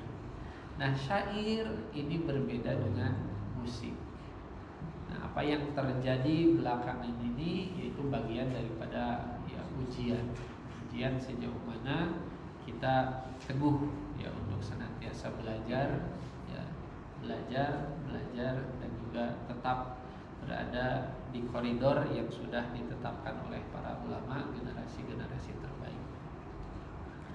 Itu sedikit dari apa yang bisa disampaikan. Silakan kalau ada yang ditanyakan. Silakan. Assalamualaikum Ustaz. Waalaikumsalam. Dalam kita memahami makna Al-Quran itu, kadang-kadang kita kan sudah tahu dari versi terjemahan saja. Jadi kita baca. Nah, apa yang ada dalam Al-Quran kemudian terjemahannya, yang arti versi bahasa Indonesia itu kan kita bisa paham. Kemudian ketika muncul yang kondisi kayak sekarang ini, kalau saya baca dari referensi itu kan bahwa sebenarnya kita ada kitab tafsir itu saja. Misalkan di sini ada tafsir Al-Tabari, kemudian Ibnu Katsir, Al-Qurtubi, Al-Jalalain, Asy'uti misalnya. Nah itu ketika permasalahannya dibawa kepada surat itu, apakah memang ada pemaknaan atau pemahaman mengenai surat Asy-Syura itu Ustaz, yang selain daripada yang kita maklum bahwa Asy-Syura sebagai penyair Ustaz. Dan itu apakah ketika ada perbedaan pendapat apakah mau coba ke situ untuk bisa memberikan suatu mungkin mengenai persepsi bisa. Terus yang kedua, bolehkah kita memahami itu dari sisi kemampuan, kalau saya lihat beberapa orang mempunyai kemampuan bahasa Arab, Ustaz. Sehingga memahaminya itu dari versi bahasa Arab yang dia kuasai gitu. Yang mana mungkin ini berpotensi akan bisa jadi tidak sama, mungkin sama tapi bisa jadi tidak sama dengan tafsir yang sudah ada gitu. Bisa. Oke, terima kasih atas pertanyaannya. Ya. Yang pertama, ketika ada perbedaan ya, terkait pemaknaan, misalkan kemana harus merujuknya, ya, tentu bahwa kitab-kitab tafsir yang ada itu cukup untuk menjadi referensi kita memilah dan memilih dari perbedaan tersebut mana yang benar dan mana yang kurang tepat. Ya. Karena hakikatnya kalau kita melihat terkait dengan tafsir, tafsir itu kalau dirinci kan, kalau dibagi secara global, tafsir itu hanya dua. Tafsir bil ma'thur, ya. Tapi unsur terakhir tuh jangan sampai ya syair yang dibuat itu tidak merepresentasikan ya keresahan yang sedang dialami oleh penyair tersebut. Pesan yang ingin disampaikan oleh penyair tersebut harus ada korelasi. Itulah unsur terakhir nazam. Jadi tidak ada notasi. Ya. Maka itulah yang kemudian menjadi ramai, karena sebenarnya dikaburkan permasalahan utamanya, yang mana permasalahan utamanya itu adalah dari mana referensi, adakah ulama sebelumnya yang menerjemahkan, memahami asy'ara sebagai pemusik. Dikaburkan dengan cara apa? Mempertanyakan latar belakang akademik orang yang bertanya. Ya, ramailah ya, pro kontra antara para pengikutnya. Ya. Sebenarnya kalau kita melihat ya,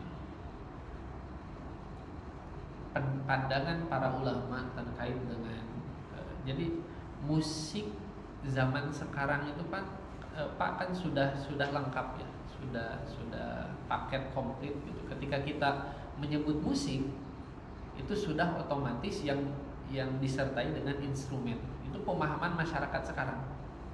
Ya, meskipun arti awalnya musik itu irama, alat musik ya, instrumen musik.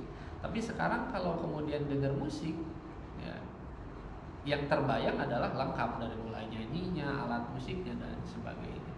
Nah, kalau kita berbicara tentang musik tadi, ya tadi para ulama pada dasarnya yang 4 mazhab, ya, itu melarang, haram hukumnya musik itu. Ya. Nah, yang mengecualikan itu ada yang memang bersumber dari Nabi. Apa yang dikecualikan yaitu rebana, ya, rebana, dan itu pun pengecualiannya adalah kalau yang memainkannya anak kecil dan perempuan, dan itu pun hanya dilakukan pada hari raya ataupun pernikahan. Ya. Jadi pernah terjadi di zaman Nabi memang. Ya.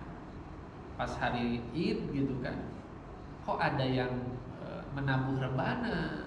Beberapa sahabat protes, kata Nabi biarkan saja karena ini hari raya. Nah, dari protesnya para sahabat ini mengindikasikan bahwa musik itu memang dilarang. Dan Nabi kemudian membolehkan, itu berarti pemberian rukhsah, keringanan. Ya. Rukhsah, adanya keringanan tidak lain dan tidak bukan berarti memang sebelumnya dilarang. Ya. Makanya tadi ada yang membolehkan dan yang membolehkan pun terbatas, yaitu rebana itu pun yang memainkannya adalah anak kecil atau perempuan, dan itu pun kalau ada pernikahan dan juga kalau hari raya saja. Di luar itu tidak boleh. Selain mereka laki-laki, kita orang dewasa itu tidak boleh. Itu pendapat dari para ulama dulu seperti itu. Ya. Nah, kalau kemudian ada yang membolehkan musik zaman sekarang dengan alasan bahwa Nabi mengecualikan beberapa, maka alat musik zaman sekarang itu tidak termasuk yang dikecualikan oleh Nabi. Ya. Satu itu. Kemudian momennya tidak termasuk yang dibolehkan oleh Nabi. Kemudian yang memainkannya tidak termasuk yang dibolehkan oleh Nabi. Apalagi kalau kemudian kita berbicara tentang liriknya. Dalam sebuah hadis yang sahih disebutkan, perut salah seorang di antara kalian penuh dengan nanah lebih baik daripada harus diisi dengan syair. Orang yang banyak hafalan syairnya, menguasai, punya hafalan syair. Kalau zaman sekarang mungkin hafal lagu, Pak. Ya, hafal lagu. Ya, kata Nabi, orang daripada hafal lagu, ya, itu masih lebih baik perutnya diisi dengan nanah daripada harus, ya, dirinya diisi dengan hafalan lagu-lagu. Nah, para ulama kemudian membahas, apakah berarti syair itu buruk? Ternyata tidak, karena ada hadis yang lain Nabi memuji syair. Bahkan tadi menganjurkan beberapa sahabat untuk bersyair membela Islam ketika berhadapan dengan musyrikin Quraisy. Oleh karenanya para sahabat, para ulama kemudian mengkompromikan dari berbagai macam dalil untuk syair ini. Kalau isinya buruk, ya, isinya ke arah-arah vulgar begitu kan, isinya mengajak kepada dosa, kemaksiatan, kemusyrikan, maka syair yang seperti ini dilarang. Ya. Makanya kalau kita lihat, kan yang dilarang itu adalah kalau diiringi instrumen. Sekarang kalau tidak diiringi instrumen gimana? Misalkan nasyid gitu kan. Maka yang tidak diiringi instrumen, lihat liriknya. Kalau liriknya ada kemusyrikan, kan banyak pak lagu-lagu yang isinya musyrik. Ya, hidupku hanya untukmu misalkan, ya, itu kan musyrik. Ya. Atau misalkan mengajak kepada kemaksiatan dan lain sebagainya, atau cinta-cintaan, itu nggak boleh. Maka ulama yang membolehkan nasyid itu kalau tidak diiringi instrumen, kalau isinya adalah menggelorakan semangat untuk ibadah, untuk jihad, ya, itu boleh. Kalau kemudian nasyid isinya sekalipun tanpa instrumen, kalau isinya adalah, ya, kemusyrikan gitu ya, kemudian cinta-cintaan, maka dilarang. Tadi seperti tadi bahwa syair itu dibolehkan kalau isinya baik. Tapi kalau isinya buruk, maksiat, maka syair tidak diperbolehkan. Jadi beda, ya, antara musik dengan syair. Syair itu ibarat kepada puisi, Pak. Karena definisi syair adalah kalamun mauzunun mukoffa, kalam, ucapan mauzun yang punya aturan, punya aturannya. Ya. Mukoffa, ujung katanya sama. Kan puisi juga kan sama ya Pak, antara kayak pantun ujungnya itu sama. Ya.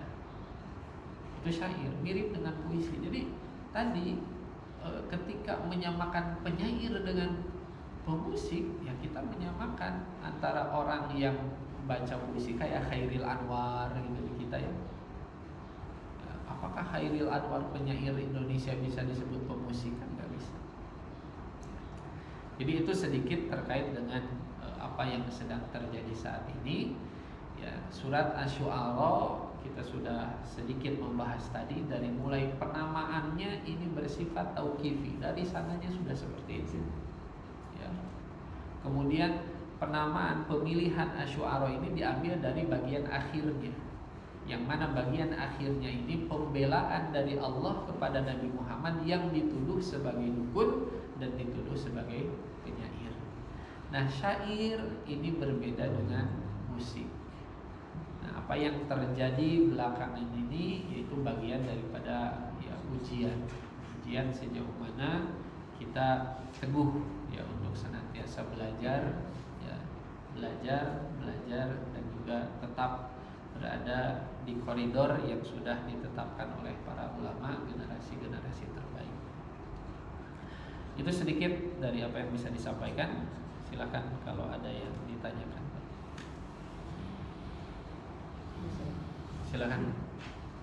Assalamualaikum Ustaz. Waalaikumsalam. Dalam kita memahami makna Al-Quran itu, kadang-kadang kita kan sudah tahu dari versi terjemahan saja. Jadi kita baca. Nah, apa yang ada dalam Al-Quran kemudian terjemahannya, yang arti versi bahasa Indonesia itu kan kita bisa pahami. Kemudian ketika muncul yang kondisi kayak sekarang ini, kalau saya baca dari referensi itu kan bahwa sebenarnya kita ada kitab tafsir itu saja. Misalkan di sini ada tafsir Al-Tabari, kemudian Ibnu Katsir, Al-Qurtubi, Al-Jalalain, Asyuyuti bisa. Nah itu ketika permasalahan ini dibawa kepada surat tersebut, apakah memang ada pemaknaan atau pemahaman mengenai surat Asy-Syura itu Ustaz, yang selain daripada yang kita maklum bahwa Asy-Syura sebagai penyair Ustaz. Dan itu apakah ketika ada perbedaan pendapat apakah mau coba ke situ untuk bisa memberikan suatu mungkin pengenaan persepsi bisa. Terus yang kedua, bolehkah kita memahami itu dari sisi kemampuan, kalau saya lihat beberapa orang mempunyai kemampuan bahasa Arab Ustaz, sehingga memahaminya itu dari versi bahasa Arab yang dia kuasai gitu, yang mana mungkin ini berpotensi akan bisa jadi tidak sama, mungkin sama tapi bisa jadi tidak sama dengan tafsir yang sudah ada gitu. Terima kasih atas pertanyaannya. Ya. Yang pertama, ketika ada perbedaan ya, terkait pemaknaan, misalkan kemana harus merujuknya, ya, tentu bahwa kitab-kitab tafsir yang ada itu cukup untuk menjadi referensi kita memilah dan memilih dari perbedaan tersebut mana yang benar dan mana yang kurang tepat. Ya. Karena hakikatnya kalau kita melihat terkait dengan tafsir, tafsir itu kalau dirinci kan, kalau dibagi secara global, tafsir itu hanya dua. Tafsir bil ma'thur, ya, dan satu lagi adalah tafsir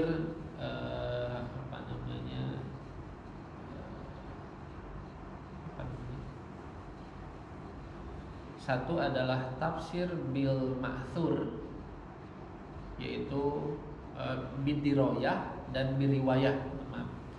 Tafsir bidiroyah dengan biriwayah. Yang biriwayah itu dari Nabi, dari sahabat dan lain sebagainya. Nah, bidiroyah itu bahasa. Itu kalau dibagi secara global, metode dalam mentafsirkan itu ada yang birriwayah pakai riwayat, bidiroyah pakai ilmu. Tapi kalau kemudian dirinci dalam kaidah tafsir itu ada 7 referensi. Ya. Al-Quran itu bisa ditafsirkan dengan Al-Quran lagi, karena Al-Quran itu satu sama lain saling mentafsirkan. Seperti misalkan apa arti at-tariq dalam surat at-tariq, was-samai wat-tariq, apa arti at-tariq? Allah jelaskan langsung. yaitu an-najmus tsaqib. At-thariq adalah an-najm, bintang, as-tsaqib yang bersinar terang. Jadi Al-Quran itu saling mentafsirkan. Yang kedua, Al-Quran ditafsirkan lewat hadis Nabi, banyak ya. Yang ketiga, Al-Quran ditafsirkan lewat perkataannya para sahabat ya. Yang keempat, Al-Quran ditafsirkan lewat perkataannya para tabi'in, banyak ya. Yang kelima, Al-Quran ditafsirkan lewat ar-ra'yu ya, hasil olah pikir, hasil ijtihad ulama. Jadi ulama berijtihad, difahami ya, kemudian dituangkan hasil pemikirannya. Ada termasuk tafsir Taisir Karimir Rahman, tafsir As-Sa'di itu biroi ya. Ada juga bil lughah, pakai kebahasaan ya. Al-Marogi dan lain sebagainya itu pakai kebahasaan.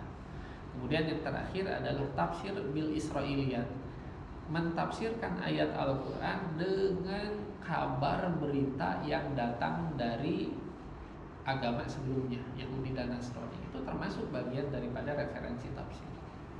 Sehingga tadi ketika ada perbedaan atau masalah seperti yang sekarang muncul pemaknaan yang tidak ada sebelumnya, wajar kalau kemudian ada orang yang bertanya, ada enggak referensinya, mana enggak referensinya? Karena sejatinya tafsir itu untuk memahaminya referensinya banyak ya. Jadi memang harus kemudian kita merujuk ya, merujuk kepada tafsir-tafsir yang ada, termasuk tadi dari mulai pendekatan kebahasaan ya.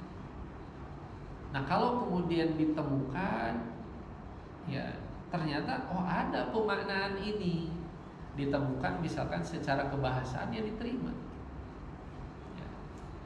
Itu bagian daripada makna lain, tafsir yang lainnya ya. Kalau memang ditemukan referensinya ada ya, ternyata secara bahasa seperti ini ya. Kalau misalkan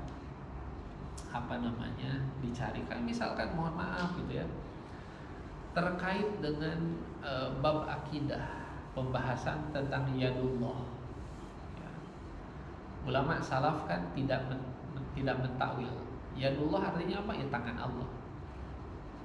Tapi kan ada juga yang mentakwil ya, dengan kudro, kekuasaan. Ada juga yang mentakwil dengan nikmah ya, nikmat Allah. Yadullah artinya nikmat Allah. Ternyata kalau dilihat secara kebahasaan memang ada ya, memang ada. Makanya tidak dikafirkan orang yang kemudian mentakwilkan ayat-ayat tersebut, apalagi itu ada referensinya secara kebahasaan.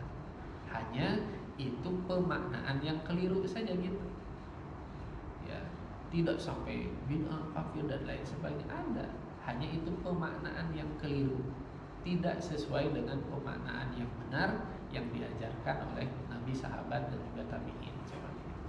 Jadi memang kita harus tidak boleh langsung menjudge gara-gara kita tidak tahu kemudian kita bilang nggak ada. Ini salah satu penyakit ya, ada ustadz yang mengatakan itu adalah penyakit kita ya, gampang menjudge, tidak ada dalil, nggak ada dalil, padahal kelemahan kita untuk mencari dalil ya. Untuk mengatakan tidak ada dalil, apakah kita sudah membaca seluruh ayat? Apakah kita sudah membaca seluruh hadis? Dari 9 kitab hadis yang jadi referensi sudah baca semua? Enggak, sampai mengatakan tidak ada dalil gitu. Ya harusnya sepengetahuan saya belum menemukan yang seperti itu. Jadi memang salah satu yang harus kita tanamkan adalah untuk senantiasa belajar ya. Bisa jadi karena kita belum dapat informasinya, ketika misalkan kok si ini gini ya, ya kita yang semangat yang harus ditumbuhkan itu nyari ada nggak referensinya, jangan langsung kemudian menyalahkan ya, kalau kita secara umum seperti itu. Tapi kita cari dulu Ketika kita sudah cari nggak nemu, ya tanya. Jadi nggak nemu nih, apa nih argumen Anda, apa alasannya? Itu yang pertama. Jadi harus dicari ya, ketika ada yang berbeda cari di berbagai macam literatur tafsir. Ya.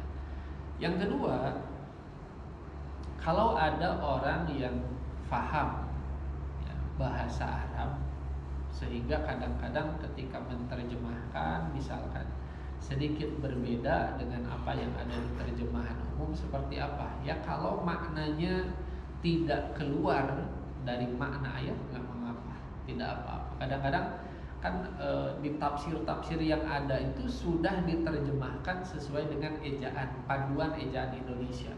Dari mulai subjek, predikat, objek. Sementara kan ejaan bahasa Arab berbeda. Sehingga kadang-kadang orang yang paham bahasa Arab menerjemahkannya sesuai urutan yang ada di dalam ayat atau dalil. Ya. Jadi tidak mengapa kalau kemudian ada orang yang paham bahasa Arab kemudian mentafsirkan, menerjemahkan sedikit berbeda selama tidak keluar dari koridor. Yang bahaya itu adalah memframing. Ya. Jadi ditarik, dia sudah punya kesimpulan awal, dia sudah punya kesimpulan. Nah dia otak-atik gitu dari segi kebahasaan agar bisa sampai kepada kesimpulan tersebut, itu yang bahaya. Ya. Karena kadang-kadang ya, ini disebutkan juga oleh di berbagai kitab ya, penyakit penuntut ilmu itu kadang-kadang tidak mencari kebenaran.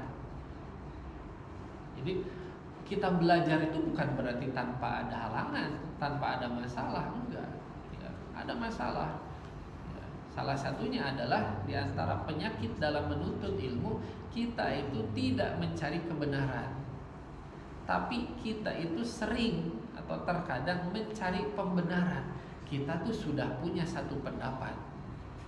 Kita baca referensi literatur yang ada itu bukan mencari mana yang benar, tapi mana pendapat, mana dalil yang bisa menguatkan pendapat kita. Itu salah satu penyakit juga. Ya. Jadi yang dikhawatirkan itu adalah memframingnya. Orang-orang yang punya kemampuan itu kadang-kadang memang ya ada yang seperti itu. Ya. Dia gunakan pendekatan kebahasaan apapun yang ya korelasinya tipis pun gitu dia gunakan. Ya, untuk apa? Melegitimasi pendapatnya, menguatkan pendapat yang sudah dia punya semua. Itu yang dikhawatirkan. Adapun kalau beda dikit pemaknaannya, selama tidak keluar dari koridor dari apa yang menjadi pemahaman yang sesuai sunnah, maka tidak mengapa. Demikian. Mudah-mudahan bisa menjawab.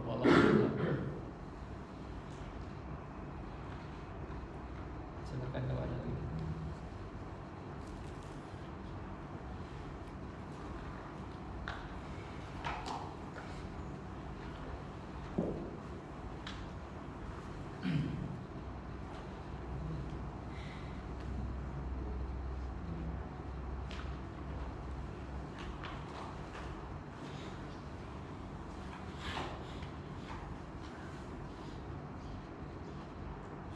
Ya.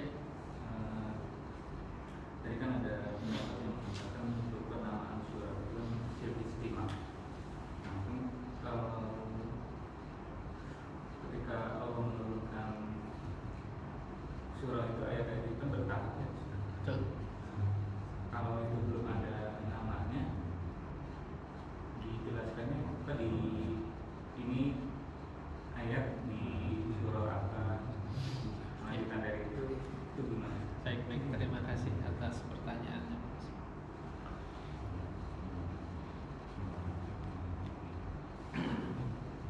Nah, kalau tadi pembahasan tentang penamaan surat,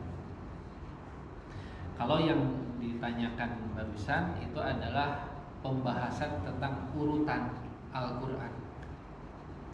Jadi dalam ilmu Al-Quran dibahas tentang urutan Al-Quran, urutan ayat, urutan yang pertama tuh tartibul huruf, urutan kata, ya, urutan ayat, kemudian urutan surat. Ya.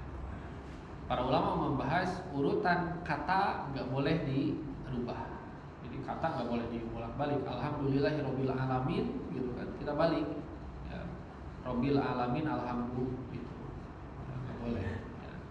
Maliki yaumiddin, kita balik. Akhirnya dulu, kemudian balik, nggak boleh. Ar-Rahmanir-Rahim, Ar-Rahim, Ar-Rahman, nggak boleh. Ya. Itu urutan kata. Yang kedua, urutan ayat. Ya. Urutan ayat, kata para ulama, ini pun tadi ditetapkan oleh Rasul Shallallahu Alaihi Wasallam. Tadi bahwa bagaimana penentuannya. Nabi Shallallahu Alaihi Wasallam itu kan punya sekretaris, juru tulis wahyu. Ada beberapa, bukan hanya satu orang. Disebutkan di dalam hadis, ketika wahyu turun kepada Nabi Shallallahu Alaihi Wasallam, beliau biasanya manggil asistennya, juru tulisnya. Maka kata Nabi Shallallahu Alaihi Wasallam, simpan ayat ini setelah ayat yang bunyinya seperti ini. Jadi oleh Rasul langsung ditentukan. Jadi kalaulah kemudian tadi penamaannya itu ijtihad, terus di zaman Nabi seperti apa? Jadi Nabi mengurutkannya berdasarkan posisi setelah ayat. Simpan ayat ini setelah ayat yang isinya menyebutkan ini, terus seperti itu. Ya. Dan urutan ayat ini paten, gak boleh dirubah-rubah. Ya. Dan yang terakhir adalah urutan surat. Urutan surat para ulama berbeda pendapat. Ada yang mengatakan paten, ada yang mengatakan boleh dan tidak paten. Sehingga ini nanti lahir hukum fikih. Bolehkah kita baca Al-Quran itu mundur? Mundur dalam artian urutannya ketika kita baca di rakaat 1 dengan rakaat kedua. Misal kita di rakaat ke-1 baca surat Al-Fil, maka rakaat kedua boleh tidak surat At-Takasur? Ataukah hanya boleh pilihannya Quraisy, Al-Ma'un, Al-Kawthar, kemudian Al-Kafirun, kemudian An-Nasr, Al-Lahab, Al-Ikhlas, Al-Falaq, An-Nas? Apakah harus ngurut? Berarti setelah Al-Fil harus terus aja sampai akhir? Ataukah boleh membaca surat yang sebelumnya? Nah, itu para ulama berbeda pendapat. Karena apa? Karena ada yang mengatakan urutan surat itu paten, gak boleh dirubah, sehingga kita baca surat pun harus urut. Ada yang mengatakan urutan surat gak paten. Nah, jawaban yang tadi bahwa posisi ayat itu ditentukan oleh Nabi Shallallahu Alaihi Wasallam dengan patokan ayat sebelumnya. Ya. Dan yang menariknya adalah bahwasanya ketika Al-Quran pertama kali disusun di zaman Abu Bakar radhiyallahu anhu, itu tidak ada namanya, tidak ada nama, tidak ada harokat, Pak. Jadi Al-Quran zaman dulu tidak ada harokat, tidak ada titik. Kebayang apa? Bisa baca nggak? Tabat, kan tak, ba sama tak lagi, itu gak ada titiknya, cuma 3 liukan aja gitu. Ya, itu zaman dulu. Jadi zaman dulu tidak ada titik, tidak ada harokat, tidak ada kaligrafi pinggir garis halaman ayat, gitu kan? Tidak ada nama surat, itu nggak ada dulu. Ya, karena ya dulu itu ada anjuran untuk tidak menulis apapun yang bukan bagian dari Al-Quran di dalam mushaf. Jadi bebaskan, bersihkan mushaf dari tulisan yang bukan Al-Quran. Sehingga nama pun belum ada, tapi nama itu sudah dikenal oleh para sahabat. Surat ini namanya ini, gitu ya. Ayat ini ada di surat ini, sudah dikenal, hanya tidak dicantumkan di dalam mushaf. Itu berlangsung beberapa tahun sampai banyak non Arab masuk Islam. Mereka kesulitan, barulah dibuatkan titik, barulah dibuatkan harokat.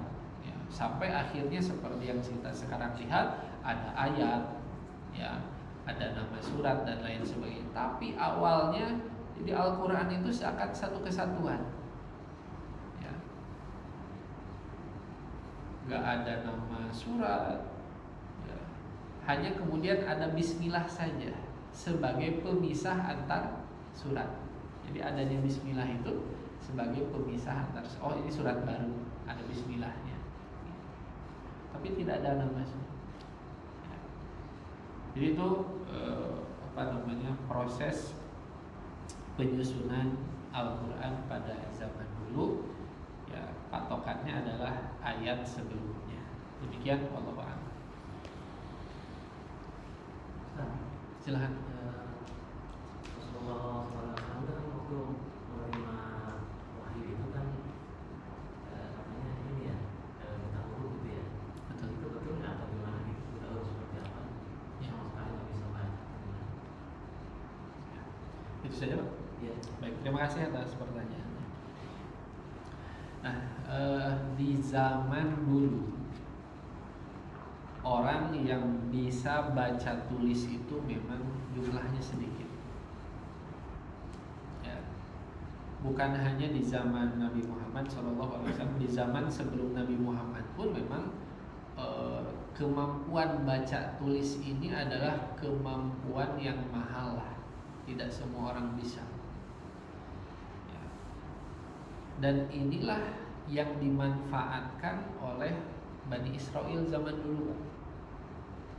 Yang bisa baca tulis itu adalah para pendeta. Sementara masyarakat umumnya enggak. Sehingga para pendeta dengan leluasa gitu, ya, ini loh dari Allah gitu. Allah bilang gini, ya mereka kan enggak bisa baca tulis. Ya, nurut aja apa kata pendetanya zaman dulu, ya, di Bani Israel, di Yahudi itu. Ya, jadi kemampuan baca tulis ini adalah kemampuan yang jarang dimiliki oleh orang-orang pada zaman dulu, termasuk di zaman Nabi SAW. Hanya sedikit dari orang Arab di zaman Nabi SAW yang bisa baca tulis. Di antara sahabat pun gak semua sahabat.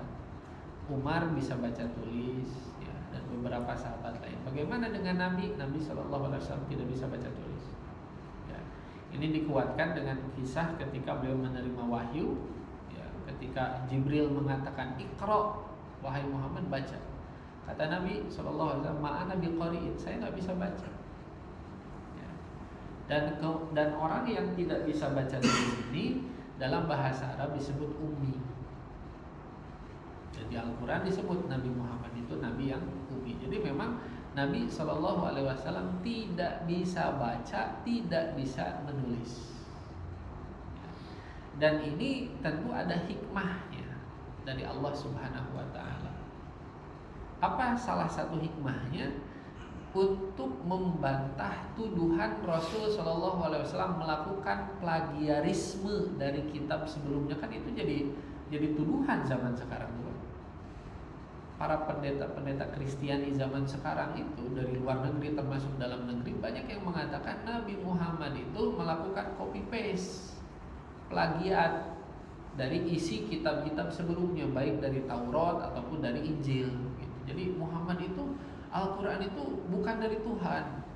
Muhammad itu ngambil dari kitab-kitab sebelumnya. Gimana caranya ngambil sementara Nabi Muhammad tidak bisa baca tulis? Jadi memang oleh Allah Subhanahu wa ta'ala dijadikan Nabi Muhammad SAW ummi, tidak bisa baca tulis. Ya salah satu hikmahnya karena Allah tahu ke depan Al-Quran ini akan dipertanyakan keabsahannya. Jangan-jangan ini adalah buatan Muhammad, hasil plagiarisme dari kitab sebelumnya. Ini terbantah dengan fakta bahwasanya Nabi Muhammad SAW ummi, tidak bisa baca tulis. Tapi orang Arab diberikan kelebihan atau kemampuan yang lain sebagai penggantinya, Pak. Apa kemampuannya? Daya ingat yang sangat kuat dan cepat. Ya, sekali dengar itu langsung masuk. Orang Arab tuh punya karakter seperti itu. Ya mungkin karakter ini bisa kita temukan juga mungkin di bangsa lain. Karena kan kadang-kadang ketika orang terbatas terhadap akses satu indera, ya, dia akan mempertajam indera yang lain gitu kan. Ketika misalkan dia tidak bisa baca tulis, maka andalannya adalah pendengarannya. Sehingga memang orang-orang Arab itu pendengarannya itu baik dan bisa memberikan daya tangkap yang kuat dan lama. Ya, coba Al-Quran ini kan dihafal oleh para sahabat, sekali turun Nabi hafal gitu kan, kemudian dihafalkan, dibacakan kepada para sahabat dan hafal. Ya. Jadi memang ada gantinya. Ketika tidak bisa baca tulis, orang Arab diberikan kemampuan yang lain, yaitu daya hafal yang cepat dan juga tahan lama. Ya, seperti kita gitu kan. Ya.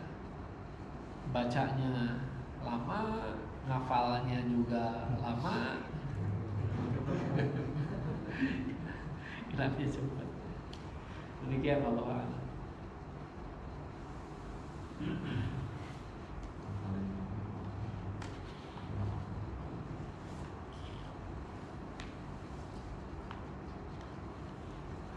Kalau tidak ada kita cukupkan, sudah 6:30.